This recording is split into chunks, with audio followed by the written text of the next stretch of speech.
There's no doubt we all have adversity and setbacks, but I look at them as opportunities. I look at them as a lot of people have asked, what do you think is one of the keys to your success? And for me, it's an easy answer. It's my attitude. My attitude is absolutely everything. I'm no smarter than anyone else. I'm no better skills-wise than anyone else, but I'm happier than most people. And I bring a fresh, positive perspective to every boardroom, to every meeting, to every team I interact with.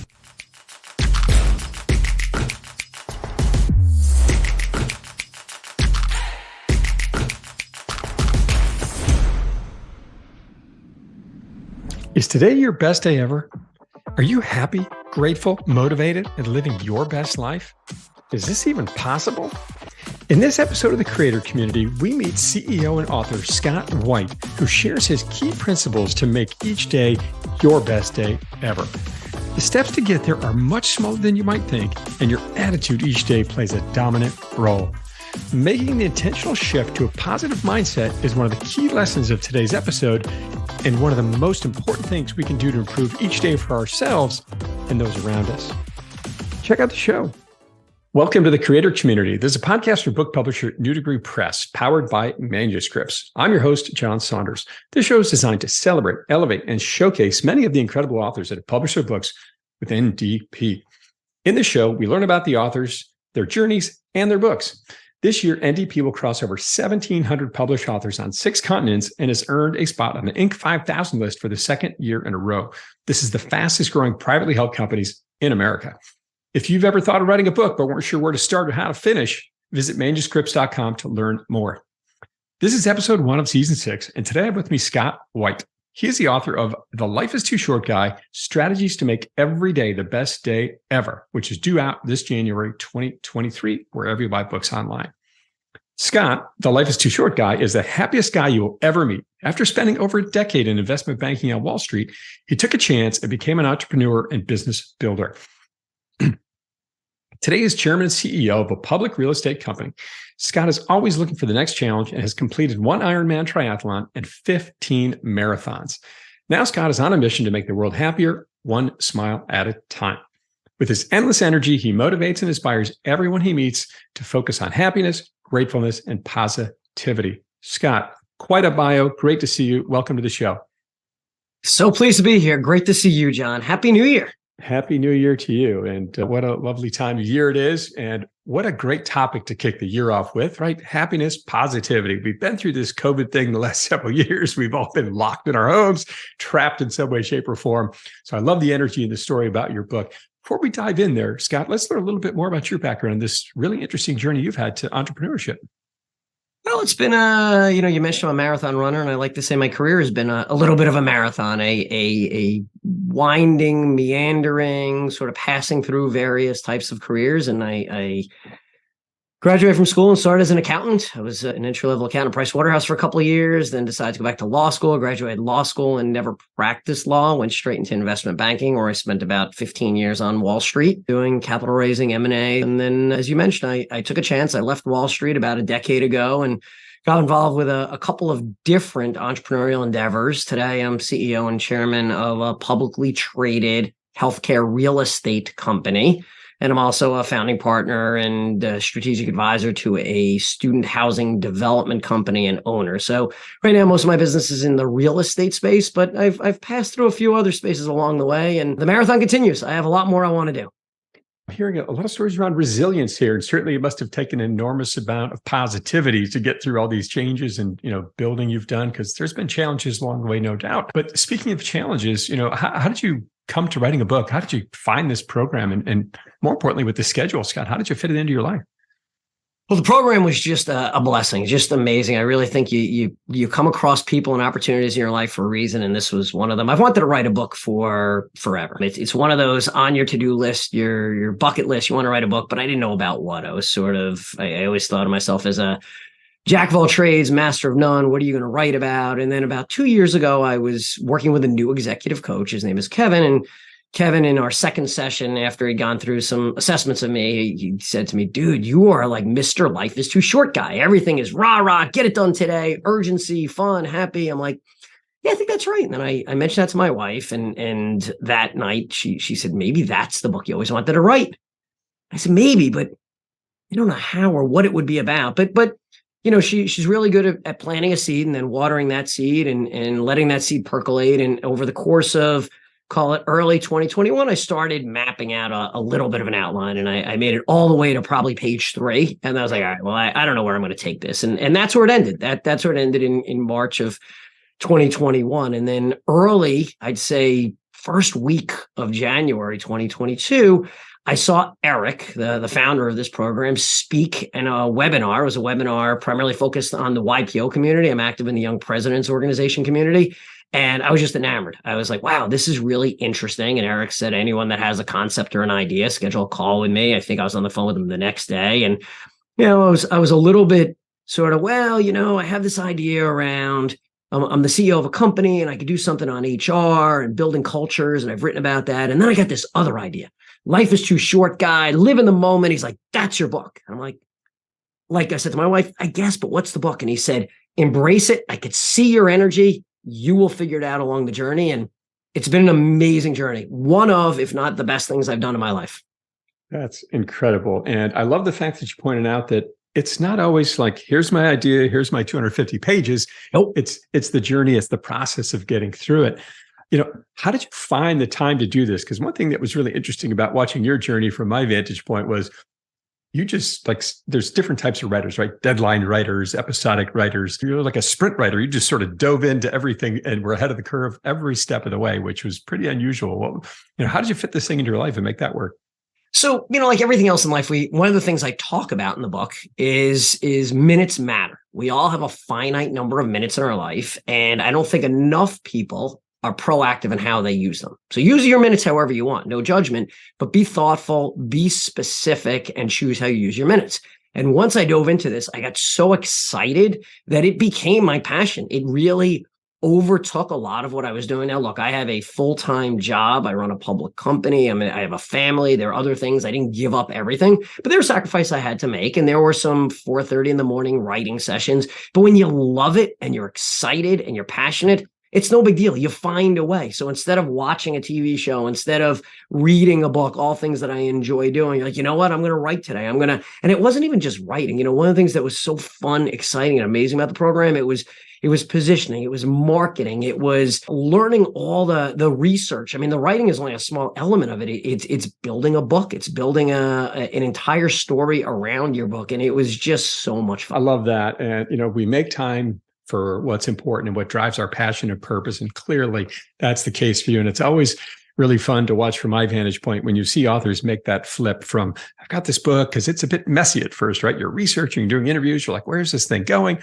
And then all of a sudden one day it sort of flips. And then it's, I can't wait to get back to my chair and start typing again. It's clearly you had that, and you certainly got there faster than most. This cover, the hourglass, right? The title, I love how it looks. It came out in the colors. How did the cover come together for you? It was an iterative process, and it really involved my author community. One of the things that I took away from this program that I'm very proud of, maybe one of the most proud things, is that this book was written by a community. This book was not written by me. This book was written by a community. And I had so many people, friends, family in my network. And when I say so many, I mean hundreds of people that were involved in my story and my journey. And that included the cover. So I'd say probably my wife, Jen, came up with some of the original concepts. She's the art director around here, the marketing director, the CFO, and everything else associated with the book. And she's been a partner in this. She came up with some original concepts, ideas. We worked with the NDP artists, who are amazing, by the way, went back and forth, threw some things out to our community, got some responses. It was actually really cool how many people embraced the cover. When you ask for help on, I want people to beta read, or I want people to proofread, you got some interest. When you threw out, I want ideas on the cover, everybody's an expert on the cover. And it really went back and forth many times. I'm really pleased where it ended. It's exciting. It's fun, but it was an iterative process. I really appreciate you highlighting that fact because, right, some people think that a book, right, you have, as I said earlier, you have this idea, you just start writing, there's your 250 pages, but you said, I love the word you used, you build it, right? You build chapters, you build stories, you build them into chapters. And the process for the cover sounded very similar, and that's very much by design. And the beauty of it is engaging your audience along the way, because then they have buy-in, they have support, and it's amazing what kind of energy you can get behind a creative journey.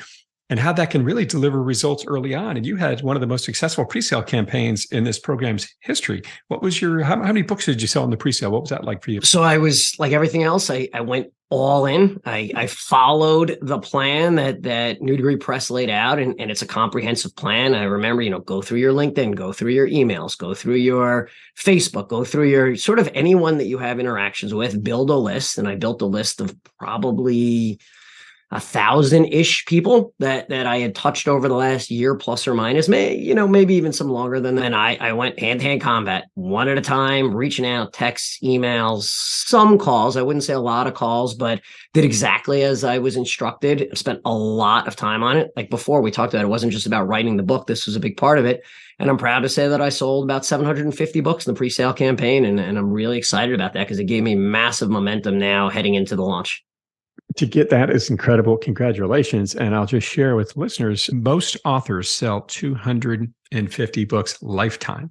What Scott is sharing here is that he sold 750 books about 5 or 6 months before the book it even was published on Amazon and Barnes & Noble and wherever you get books. So that is incredible. I think the 4th most successful campaign in this program ever. So let's dive into the book. Life is Too Short, Guy. What is this book about, Scott? What is the message you're trying to get out there for people? So the book is a reflection on my life philosophy of living in the moment, making the most of every minute, be positive, be proactive, be energized, enjoy your life. Too often we let minutes go by. And one of the concepts I talk about it is minutes matter. And it's just like, if you look at the book cover, it's the sands of time going by. We all have the same number of minutes and we don't know when the last minute's going to be. So embrace today and make the most of it. And I talk about some specific moments in my life where I had aha moments. And even more interesting, because you can only hear so much about my life, I incorporated probably 15 or so other amazing people and their stories and their journeys of major aha moments, major catastrophic injuries, death of a child, attempted suicide, overcoming cancer, those types of things, and what their takeaway messages, what their lessons are. And it is my hope that readers will read this and take away, you know what? I'm not waiting for that to happen to me. Today is the day. Today is the day to live your very best life. Embrace it. Don't wait for tomorrow. You've got 525,600 minutes this year. That's it. Is the number, right? And you talk about that in the book. And I love, how do we embrace each of those moments? And clearly you've done that. And before we dive into a little bit about some of the deeper things in the book, who do you think the audience for this book is? Who's this written for? Everyone, literally everyone. And I debated that as a concept. And maybe you and I even talked about that because, John, you've been very instrumental and helpful coaching me through this process, and that, you really need to define your audience. But for me, everyone can be happier. I wrote the book in a very simple, very storytelling style. It's not an academic book. It's not a difficult book to read. In fact, everyone that's read it to me so far said they could pick it up and read it very quickly. I give you some examples. I mean, it's everyone, but it could be someone that's graduating high school, embarking on the next stage of their journey. It could be someone graduating college. It could be somebody getting married. It could be somebody dealing with divorce or illness.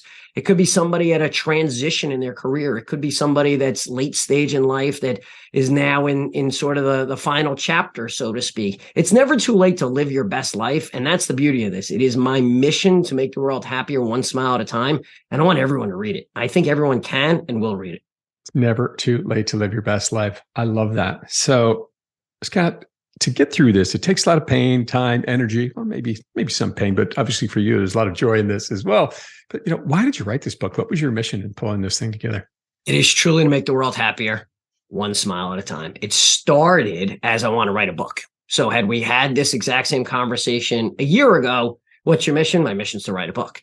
And you said this really well, and I think it's a point worth emphasizing. I didn't show up with a whole plan. I didn't show up with my chapters. I didn't show up with my outline. I didn't show up with my key message. I showed up with I'm a happy guy. I'm a really happy guy. I'm excited. I'm energized. I want to spread that message. I have watched too much unhappiness, sadness, and depression, and all of those things that we've observed over our lifetimes. It often sort of upsets me as I look at people. We live in the greatest country in the world. We live at the greatest time in history. And sure, you can always look at things through that negative lens. I've always encouraged people to find the positivity. And as I started writing the book, I realized, you know what?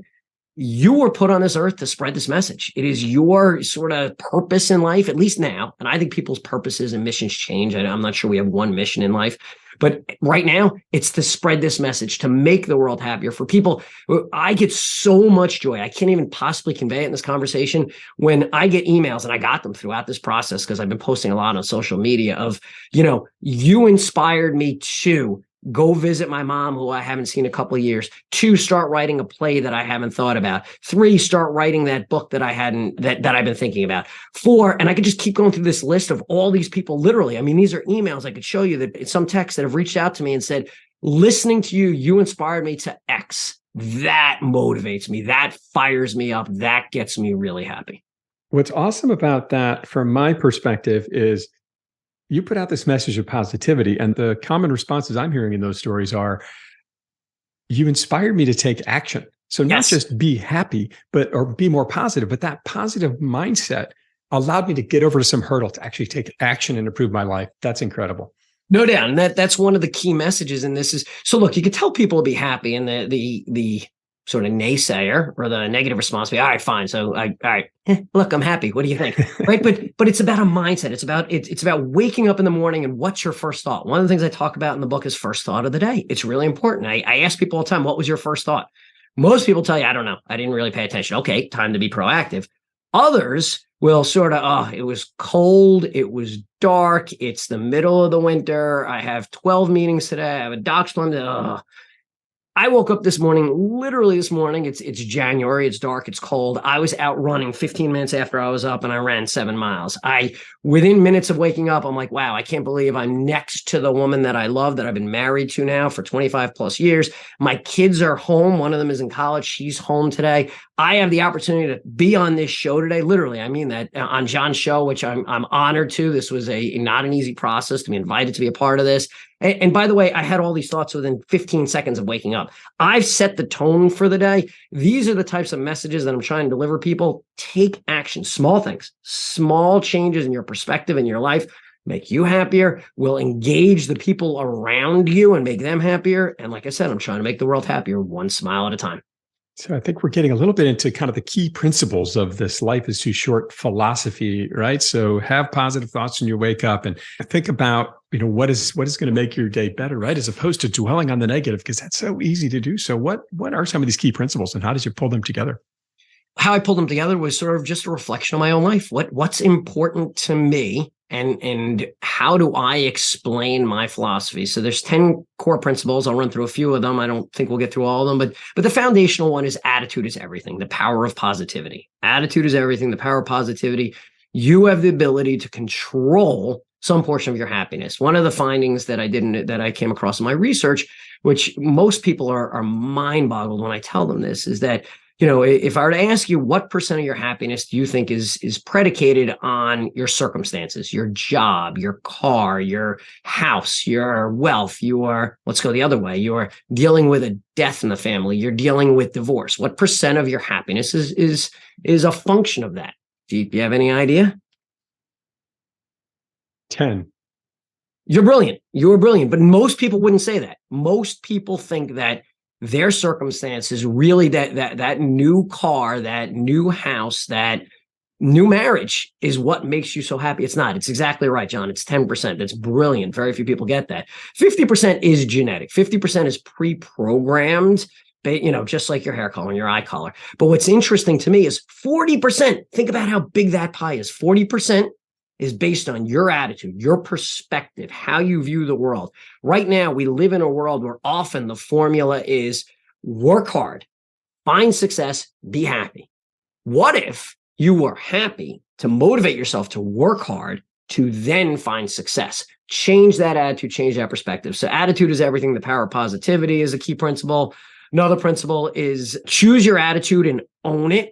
Be proud of how you approach the world. Another one is little things make a big difference. And there's a whole bunch of concepts in there, including smiling and singing and whistling and daily reminders of gratefulness and happiness. Another key principle, the fourth one, is funny things are everywhere. Laugh at yourself, laugh at others, laugh at the world around you, smile and enjoy life.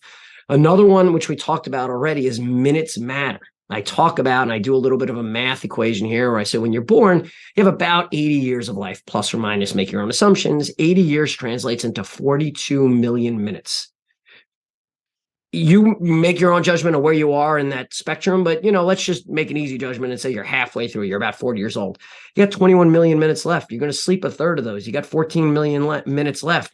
You're going to invariably spend some time with illness and in the final years of life where you won't have the ability to really maximize every minute. You probably have 10 or 12 million minutes left if you're 40 years old. If you're older, you have fewer minutes left. Think about how you're using your minutes. Minutes matter.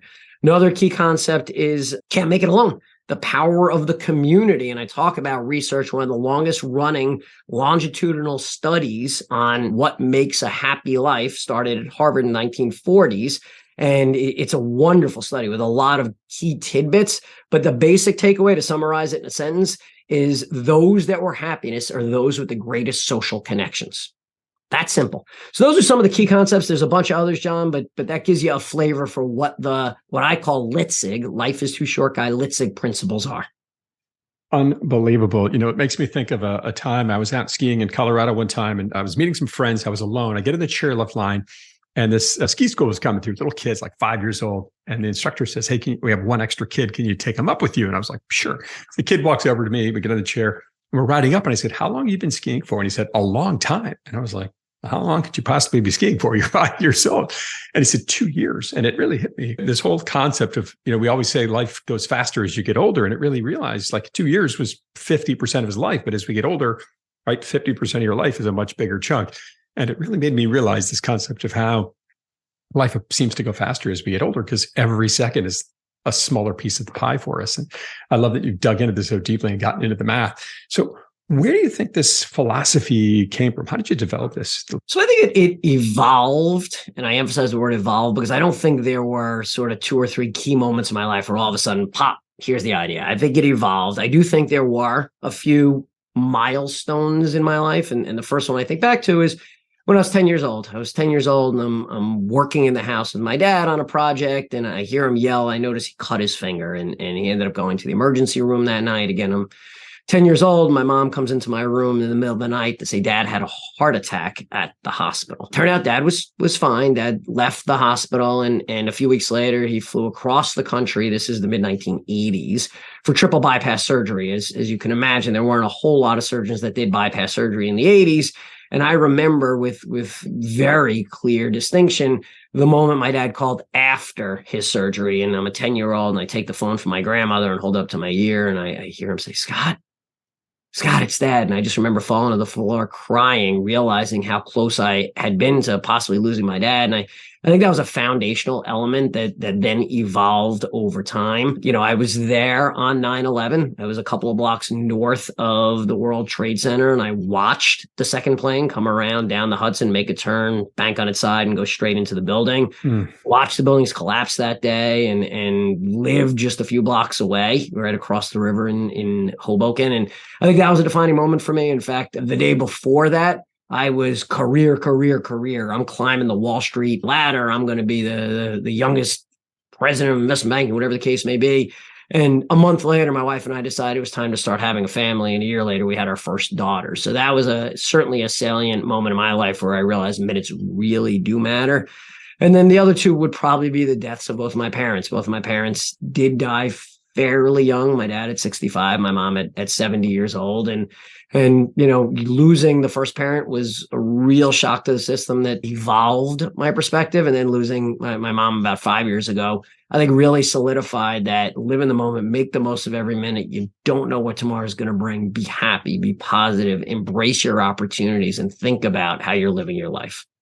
Interesting to me that a lot of, I'll say, unfortunate circumstances kind of drove this philosophy for you. But as you've evolved and grown in your own life, it seems like more positive attributes have actually helped feed more positive attributes or outcomes in your life. Is that a fair statement? No doubt. And some of it's observational, right? We self-reflect and we realize what works for us and what doesn't. And I realize, and you mentioned before, adversity and setbacks in careers. There's no doubt we all have adversity and setbacks, but I look at them as opportunities. I look at them as a lot of people have asked, what do you think is one of the keys to your success? And for me, it's an easy answer. It's my attitude. My attitude is absolutely everything. I'm no smarter than anyone else. I'm no better skills wise than anyone else, but I'm happier than most people. And I bring a fresh, positive perspective to every boardroom, to every meeting, to every team I interact with. And I can inspire and motivate teams to perform. And I think that's my salient defining characteristic in both my career success, my family and social success, however you define success, everyone defines it differently.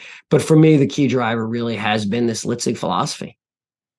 Incredible. And you've got so many examples of it and stories throughout the book, your own and people that you talk to right along the way and learn from. What story really got to you that you want to share with our listeners? I'll tell you, a lot of them got to me. I will tell you that as I did these interviews, I shed a few tears. I really did. As I went through this process, and as you read the book, you will see there are some very unbelievable experiences that people overcame. The death of a child, an attempted suicide, the death of a spouse, overcoming cancer. But I think the one that resonates the most with me, in part because I was there, was the Eric LeGrand story. So Eric LeGrand was a football player at Rutgers University. And in 2010, I was in the stands with my family at MetLife Stadium in New Jersey. And I watched as the Rutgers football team kicked off. The Army receiver raced down the far sideline and boom, all of a sudden there's a massive collision on the field and the players are slowly getting up, but one player doesn't get up. And that player ends up getting carted off. And as Eric LeGrand goes through the tunnel, he starts a new life. And he told me in the interview how he remembers being in the hospital bed, hearing the surgeons or doctors say to his mom, he'll never walk again. He'll never breathe again on his own. He'll never eat solid foods. Actually, we hope he actually makes it to the surgery. And now, I guess it's almost 12 and a half years later, as I talk to Eric has gone on to become a sports broadcaster. So he broadcasts on Sirius and ESPN radio. He's written a book. He's a motivational speaker.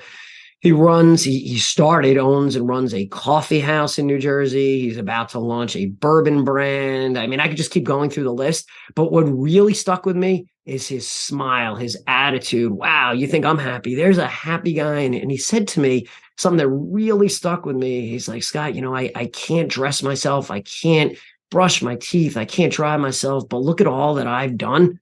There are no excuses. Like, you can do it. And I want readers to take that away as an action item. Like, wow, stop with the excuses. Stop with the I can't. Stop with the I'm afraid or the risk.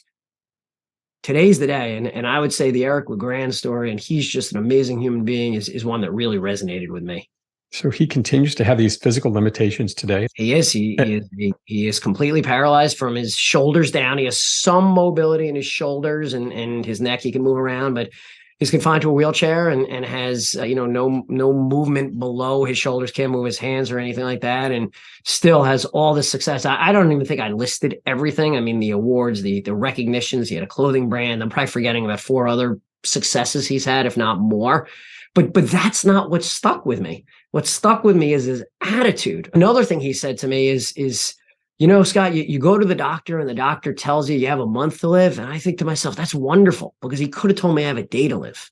So here's a guy that's had so much adversity, delivering that message with a smile. It's just really amazing and powerful. And one of the stories that stuck with me amongst many really just amazing human beings, their stories of overcoming and learning. Might be some inspiration for this unfortunate news in the NFL this week with Damar Hamlin and his injury, that there's certainly hope out there, and attitude just determines so much of it. I love that message you have out there, and so many powerful messages here. Scott, what would you say is your hope that readers take away from this book? I really hope people change their perspective. I hope people, even if just a little bit, I'm realistic. And for me to say here, I want everyone to be the happiest person in the world. I want everyone to make every day the best day ever. That's not realistic. And if you set unrealistic goals, you don't ever accomplish them.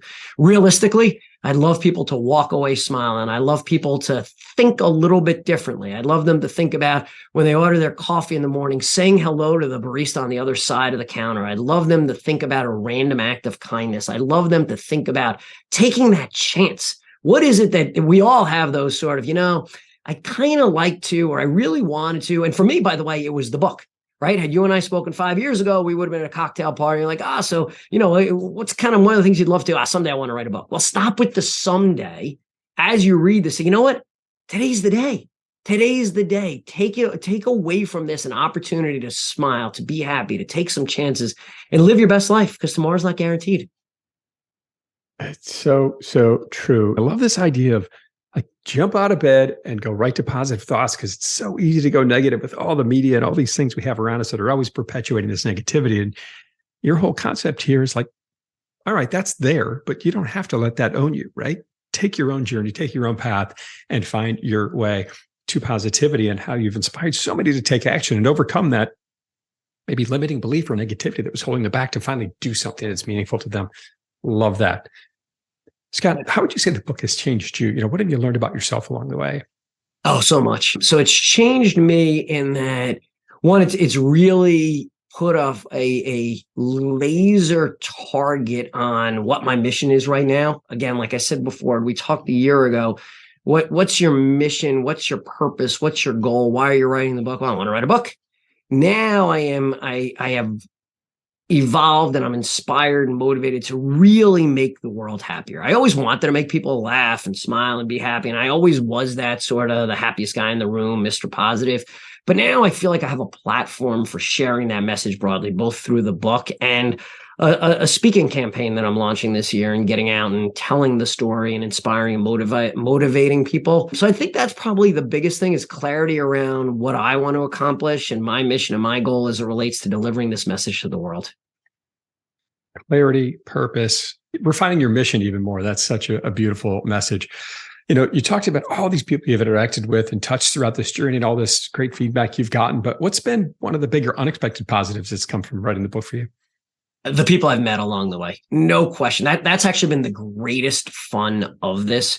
So I put them in sort of two categories of people that I've, and maybe I shouldn't say met. I'm going to change that word to interacted with, the people I interacted with. So in one bucket is all the people that have been in my life for 50 years now that I haven't interacted with in decades, that all of a sudden there was a reason to interact with. I had that massive pre-sale campaign. I've been posting on social media, and I re-engaged with people I haven't seen since high school, people that I worked with 25 years ago. And that was amazing. So that's bucket one.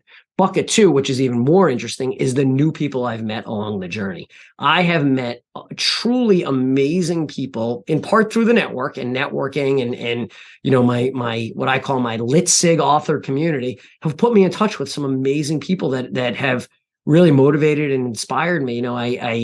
So one example, which wasn't through the network, but just through the book, I was at a winery out in Pennsylvania, out in the Pocono Mountains. And this was over the summer. I'm in the middle of writing the book. I'm all fired up. I'm excited. I'm happy. And I see all these posters and signs about happiness, gratefulness. I'm like, wow, it's almost like this is my winery. This is fantastic. I go on LinkedIn. I figure out who the owner is. I ping the owner. His name is Randy. And Randy and I have now become very close friends. And Randy has had me to the winery, has had me on his podcast. In fact, I think Randy may be writing a book right now. And by the way, that was in part my inspiration on him. That wouldn't have happened but for the fact that I'm writing the book, and I see him, and I see sort of his message at the winery.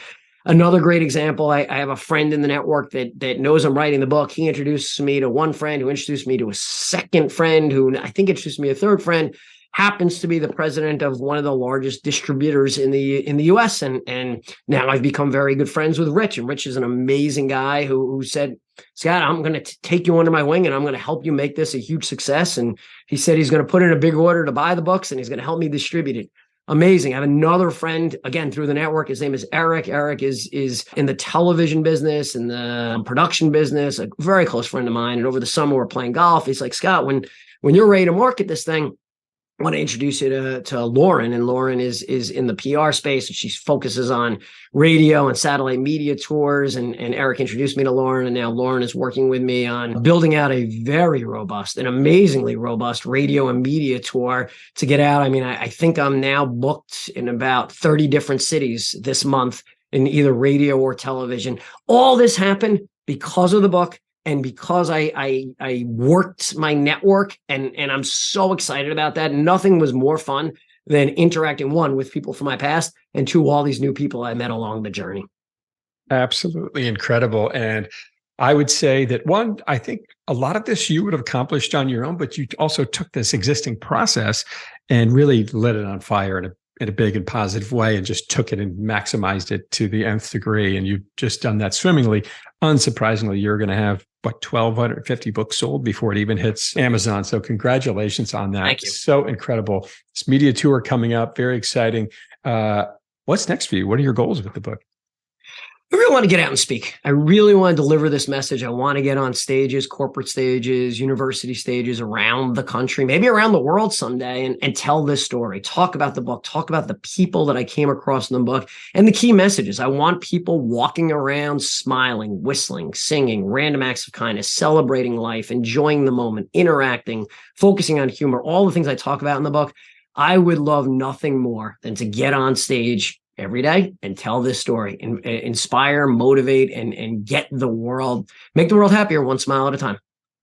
Love it. What a powerful message. And I love the goals and ambition you've got for this to try to just make the world a happier place. And as you've shared over and over again, you don't have to go through almost a life-threatening injury to do it, right? There's been many cases where it wasn't as quite as severe, but you can take that inspiration. And once you find positivity in your life, it can build upon itself and get that negative voice out. I recently heard from a course I'm taking, the gentleman, it's actually about positivity, interestingly enough. And he talked about the fact that you need to be positive at least 75% of the day. And that is where the flip changes, right? You can't be positive 100% of the time. Things are going to happen. You're going to stub your toe, right? Something's going to happen. Scott, if people want to learn more about you in the book, where can they go? It's the easiest way is to check out the website, lifeistooshortguy.com. Lifeistooshortguy.com has all the info on speaking, on the book, on my email to get in touch with me. So that's probably the best way. Incredible. And it's not just yourself and the NDP community that loves your book. We've got a great quote here I want to share with our listeners from Josh Linker, 5-time tech entrepreneur, New York Times bestselling author, and venture capital investor. His note about your book is a brilliant practical guide that will change your perspective and your life. White weaves together a tapestry of compelling, thought-provoking, and emotional stories to force the reader to take action and live a happier life today. The Life is Too Short Guy is packed with tools you can easily use to make every day the best day ever. Wow. How did it feel to get that quote from Mr. Linker? Amazing. I love it. I'm so appreciative of the early praise quotes that I was able to receive. I'm appreciative of all the reviews that are starting to pop up on Amazon. To me, it's a way of observing how the world is taking in the message. And it's positive reinforcement. When you started, and John, you and I met very early in the journey. I want to say maybe 2 weeks after I started, I had massive imposter syndrome. And I was like, no one cares about what I'm going to have to say. Like, I'm happy, but does anyone care? And now that the book is done and I hear people sort of saying this is not only through their quotes, but through their actions. I'm going to see my mom. I'm taking that chance. I'm writing that manuscript. Whatever the case may be. I realize I'm having a positive impact on the world, and that excites me.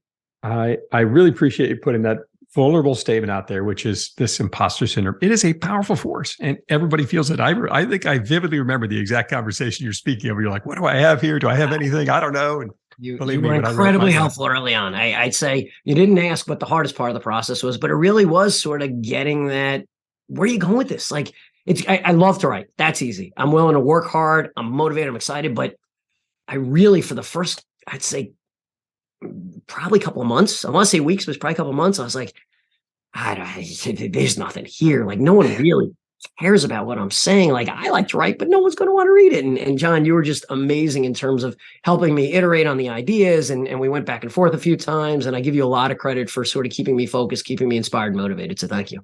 Well, you're really kind for saying that. It's been a lot of fun to have a little bit of a front row seat to the journey here. And so impressed with what you pulled together, and no surprise the success you've had. Scott, great to see you. Thank you so much for coming to the creator community and sharing your story. Thank you so much. Take care. Scott's book, Life is Too Short, Guy, Strategies to Make Every Day the Best Day Ever, is available now wherever you buy books online. Don't forget to subscribe to the creator community on your favorite podcast channel, YouTube, Apple, wherever you get your podcasts out there. If you enjoyed this episode and want to leave us a review, please do. And if you're ready to write your book, visit manuscripts.com to learn how to turn your idea into a book. I'm your host of the creator community, John Saunders. Keep creating.